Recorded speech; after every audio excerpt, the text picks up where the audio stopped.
quite frankly, the big picture, hence the term special compartmentalized or sensitive compartmentalized information. But it's scary. Yeah, man, it's very scary. I mean, think about during the Cold War. And you got to remember everything that we were doing was all part of a bigger picture, if you know what I mean. So, and you may not even know, quite frankly, the big picture, hence the term special compartmentalized or sensitive compartmentalized information. Like everything's compartmented, so you may not know the whole picture. So if you do get rolled up somewhere, you don't know everything. All I just know is that's it. Right. So, but for the most part, yeah, they just leave you alone. You can just do your thing, dude. It's big boy rules, Yeah. I mean, I also always wonder how many layers there are to people out in the field. It's a little different with ground branch because you guys are literally deniable as we've gone through. But did you see that story Jack Murphy put out? God, this is like a little over, I think it's almost exactly a year ago now, about the sleeper cells in Russia. I did not. Okay, so this one's interesting, and maybe you could break this down a little bit. But essentially, Jack Murphy went in and did a podcast with my buddy Danny Jones on the Danny Jones podcast, going through everything he reported. But he's a former Army guy, reports on everything related to special forces, intel around the world. He's got a podcast called The Team House that's really good. But he worked on this story for months after the Ukraine war broke out about these sleeper cells that we, the United States, along with NATO allies, allegedly had ready to go in Russia when the war happened. So if you remember, like when some of these bridges were blowing up and factories in Russia were mysteriously exploding and whatever, what he was saying is that these were these sleeper cell agents who were just creating chaos and bombing these places once the war broke out. And what he posited was that back in maybe the mid-2000s, late 2000s, some of these guys were set up and left there to live undercover lives. And then almost like a Morse code type, it wasn't exactly Morse code, but almost like a Manchurian candidate wake up kind of thing, like the name sleeper cell. Right. The minute that war broke out, they were put into action where they knew, like, okay, maybe one guy, he buries a bomb at this latitude and longitude in the boreal forest or something, and he's going to go take it to this facility and blow it up or something like that, and caused all this. Guys like that, I would imagine a lot of them are assets on the ground that were turned, so a lot of them are native Russians that now work for them. But are they purely sleeper undercover during that time, or would you say someone like that might actually be routinely handled and report and do reconnaissance as well in the build-up in the years towards something like that? Well, for starters, I've never been involved in like a quote unquote sleeper cell operation. Are they out there? Yeah, of course. And the word you're looking for is called a bona fides. Yes. You've heard that term before. They get a certain word or a sentence that basically tells them, hey, that's telling you to go do this operation right now. Right. So it's called a bona fides. But anyway, yeah, of course there are sleeper cells, and of course there are people that are on the payroll of the agency that, some are Knox. Those are like the non-official cover. Those are the guys that are embedded in a business. Like that's really heavy duty stuff. They're embedded as a business as an IT guy or whatever, at least they think they are, but in fact they're collecting intel. Understand again,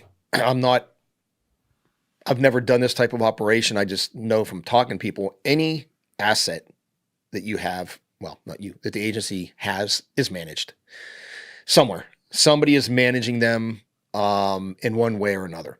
And it's by a case officer more than likely. And so these individuals aren't just like rogue, so to speak. Like they're not just out there flapping in the wind and can do whatever they want, whenever they want. They are told when to do, because everything has to be done. It's a process, right?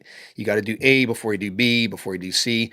So they're managed. These people are managed. They're paid. They're assets of the agency. But as far as just like going out there and doing whatever they want, I'm saying no. Okay. That could, I mean, think about it. What happens if they do something or they, you know, they go hit a target or, taking a certain individual out of the equation when in fact, like we needed that guy to get to that. Like you can't just have people out there just randomly running around like a loose cannon. This is because besides what the TV shows and movies, the agency is extremely methodical, like extremely methodical. Like they plan way out, almost like the Chinese, like Chinese businessmen. They don't plan 2-3 years out. They plan 20 years out, 30 years out. That's the way the agency is. Like, if we do this now, what kind of ripple effect is that going to have 5 years from now? Maybe we should just leave this guy in control for a while, right? And I'm just spitballing right now, but I know how these people think. They're very, very smart. Okay, they think way long term. What are the effects of if we do A? What is the effects of B, C, D 5 years from now, 10 years from now, right? So, yeah, sleeper cells, duh. Yeah, that's a no-brainer, dude. There's people out there doing it, of course. I mean, do you think we have sleeper cells in this country? Yeah. Oh, yeah. I mean, people that are listening, if you don't think there's sleeper cells in this country from terrorist organizations, you need to be smacked. It's like time to wake up. Yes, they're here.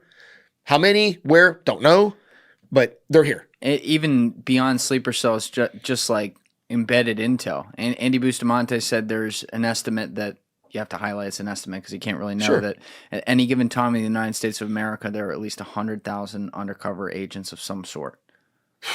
That's scary. I wouldn't have guessed that high, but he would know. We're all 1 degree of separation from one. Yeah. When you really extrapolate that, 340 million people, 330 million people, 100,000 of them, which is a small percentage, but it's big enough that at spread out scale, chances are you've met one in your life. Yeah.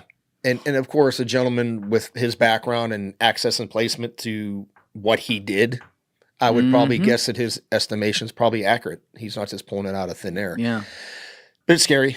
Yeah, man, it's very scary. I mean, think about during the Cold War, how many, sleeper cells we had, and there was actually teams, special forces teams set up to, and again, this is all open source. I mean, that would jump man-pack nukes, literally jump in a man-pack nuke into a country, so crazy. Yeah, for sure, man. And it's, again, open source, I read about it. There have been books written about it. But yeah, very scary, man. We live in a very rogue and feral world, and I just don't understand how some people can just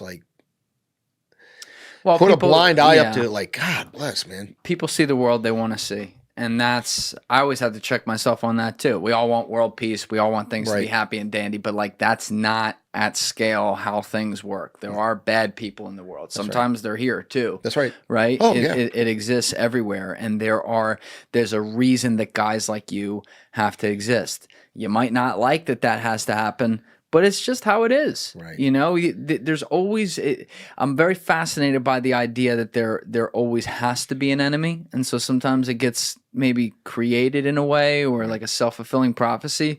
Nonetheless, you're always going to have someone who hates you, regardless of where you are in the world right now. You're always going to have some sort of other team that doesn't like the team you're on, and human beings make some wildly stupid decisions and lead themselves to some sometimes evil places in the face of conflict like that. And look, we're seeing it all over. I do want to talk with you about the fact that we've had 2 major wars play out on the world stage now that are still going on over the past 2 years. But before I got there, the one clarification I wanted to ask as well on top of sleeper cell stuff is, as I mentioned, that mission in particular was one that was run conjointly with other NATO countries as well. So it wasn't just like a U.S. operation. For you guys, though, being an off-books team, meaning no one knows about you, I would assume, I just don't want to assume and be wrong, that you didn't do any types of missions with representatives from other countries on teams similar to yours? No. Yeah. So it's completely, Yeah.